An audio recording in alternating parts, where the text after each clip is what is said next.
When you're taking photos with the iPhone, your goal should be to show the world to people like they've never seen it before. And a great way to do that is using long exposure photography. Long exposure photography works really great when you have movement in the scene that you want to blur out for a creative effect. This is particularly useful when you're taking photos of moving water. For example, if you have a fast-moving river, a waterfall, or waves in the ocean, that tends to work really good for long exposure photos. But what is a long exposure? Well, it's actually a stationary photo that you've captured over a longer period of time. So typically, a photo is captured within a fraction of a second, so that's a short time. But a long exposure photo would be captured over several seconds, which is a much longer time. And if you're taking a photo of a waterfall, which is what we're about to do, then the water that's falling down the waterfall will be blurred out in a really beautiful, really smooth and silky way. So that's the kind of photo we're trying to capture now. Typically, if you want to do long exposure photography, you actually need a lot of equipment. So if you're using a DSLR camera, you would definitely need to use a tripod. You would need to use a special filter that actually makes the image darker, and you'd also need to use manual settings. So it's quite difficult and time-consuming to take long exposure photos with a DSLR. But on the iPhone, it's actually really quick and really simple. All you have to do is take a live photo, and that live photo can be transformed into a beautiful long exposure. Let me show you how that works.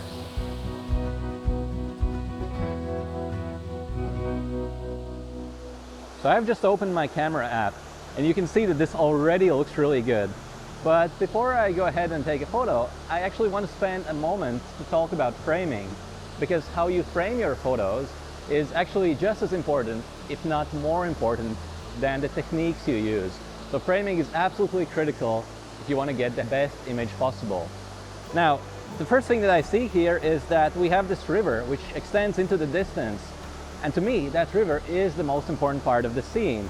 So I think if I rotate my iPhone to vertical orientation like this, I'm actually going to get a better result. So you can now see how that river becomes the star of the photo. You can see it extending into the background, you can see the waterfall in the middle, and you can also see those beautiful green ferns at the bottom of the screen. So this is a great composition. But before I take a shot, I'd also like to see what happens if I change the height from which I'm shooting. So let me show you first what happens if I get down. So as I get lower and lower, you'll see that the river kind of becomes shorter in my frame. So now it takes up less space in the image. But what happens if I go higher instead? As I'm getting higher and higher, you'll see that the river starts getting longer and longer. It starts taking up more space in the frame. And actually, I like that even better.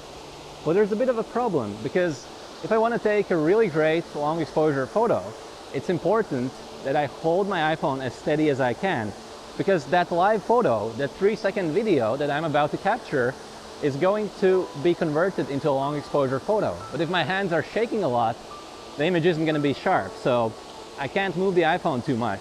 So what can I do? Well, actually today I'm kind of lucky, because literally right next to my feet there's an old log. If I carefully step on this old log, I can get a higher vantage point without having to extend my arms too high. So this is going to give me a steady grip and a steady shot that will result in a sharper long exposure image. And finally, before I take the shot, I also need to make sure that live photos are actually on. To me, they are on by default, which you can see at the top right hand corner of the frame, where the live photos icon is white.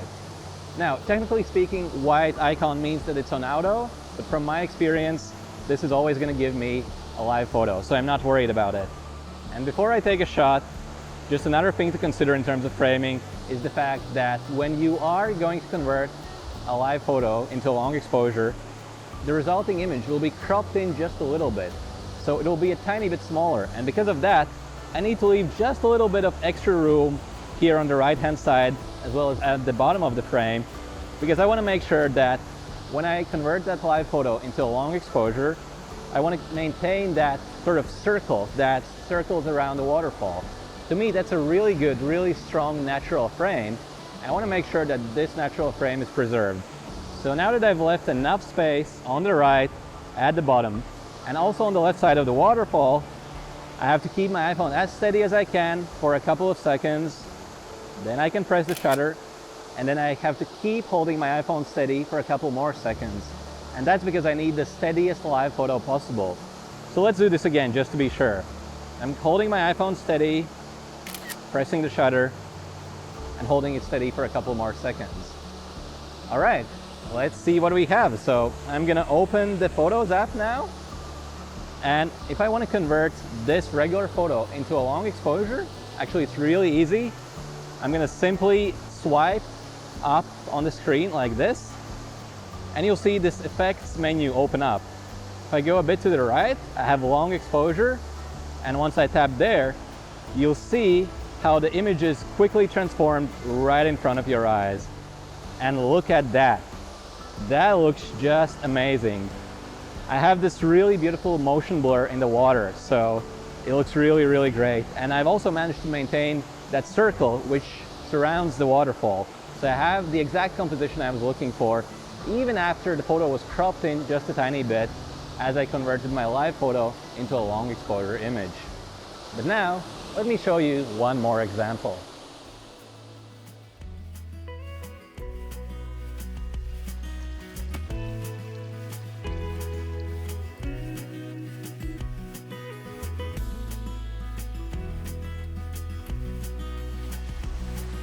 We've come to another spot that's nearby, and here we have this huge wheel that's made out of wood, and it's actually a part of the old historic mill.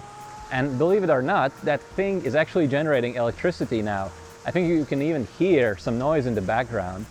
But the reason I came here is because this wheel is spinning, and that spinning is very regular. So it's spinning at the same speed, in the same place. And to me, that also gives a potential long exposure photo opportunity. So with long exposures, it's not just water. They tend to work great with water, but if you have anything else that's moving, those can also be great opportunities for a long exposure. Now, you'll notice that this time I'm actually using a tripod, and while tripods aren't necessarily required for long exposure photography, remember that a long exposure will take that video that's recorded as a part of live photo, and it will essentially compress that video into a stationary photo. So if the video is moving, you might get some blur, and if you want a higher quality image, you will get a better result if you're shooting on a tripod. But now, let's talk about framing. So you'll notice that I've opened the camera app and I'm at my default 1x view. And this isn't a bad shot, but to me, the wheel is the most important part of the image, and I want to make this all about the wheel. So I'm gonna start by switching to my 2x, my telephoto, and now you can see that I'm so much closer to the wheel. Now, I like being closer, but there's something I don't like, and it's the fact that the entire left side of the frame is pretty much empty. Now, one thing I could do is just center the image. So if I adjust the tripod a little bit, you'll see that now I have space both on the left and on the right. And while this looks better, I still think it's not quite right. Now you'll notice that this wheel, from this angle, it is taller than it is wide. So I think this could potentially be a great opportunity to take a vertical shot. So let me rearrange my tripod again. And this time we'll have this vertical composition. And that to me is the framing I'm looking for. You notice that now this is all about the wheel, and the wheel is framed exactly in the center. And for a big, prominent, circular subject like this, I couldn't think of a better composition than framing it centrally in a vertical shot. So I'm really happy about that. Now I'm almost ready to take a photo, but there's one more thing I want to do. You see, when I'm going to be pressing the shutter with my finger like this, the iPhone might move just a little bit because I'm touching the screen. And if I want to get the absolute sharpest image possible, I want to avoid that movement. So how can I do it? Well, I have a couple of options. One thing I could do would be using the 3-second timer, and then I can press the shutter and the image will actually only be captured in 3 seconds. Or another option is to use these headphones. So these came in the box when I bought the iPhone, but you can use any wired headphones that have the volume adjustment on the cable. So if you have the volume adjustment, those headphones will work. So what I'm going to do is plug in these headphones, and now if I want to take a photo, all I have to do is simply press the volume up the plus button on the headphones. So when I press the plus button, a photo is immediately taken and I don't even have to touch the screen of my iPhone. So I get the steadiest photo possible, which will result in the sharpest possible image. So now I'm going to tap on the little photo at the bottom left-hand corner, and that launches the Photos app. And from here, I'm going to once again swipe up and select long exposure.